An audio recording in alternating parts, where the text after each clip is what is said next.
Good morning, all. This is a devotion from Sunday's Gospel about doubting Thomas. When Jesus rose from the dead, he kept the scars. Think about that for a moment.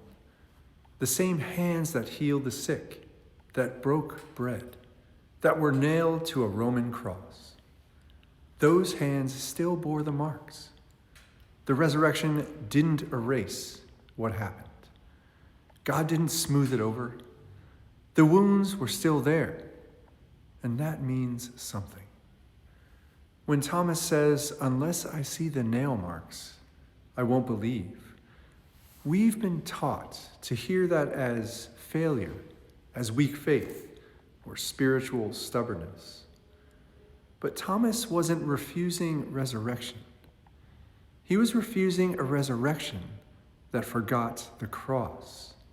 He was saying, if Jesus is really alive, then what Rome did to him still matters. You can't just move on. And Jesus doesn't argue with him. Jesus shows him the hands. Here's what that tells me about God. God does not redeem by forgetting. God does not heal by pretending the wound never happened. The risen Christ carried his history in his body. And that body, scars and all, became the proof of who he was. So here's the word for today.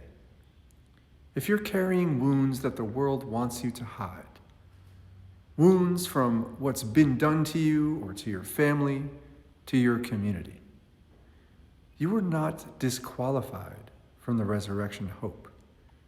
You are not too scarred for the story. The risen Christ walks into locked rooms, and the first thing he does is show his hands. He's not ashamed of what he survived, and neither should you be. Blessed are those who have not seen, and yet still trust that what was done to them was seen, was held, was not forgotten.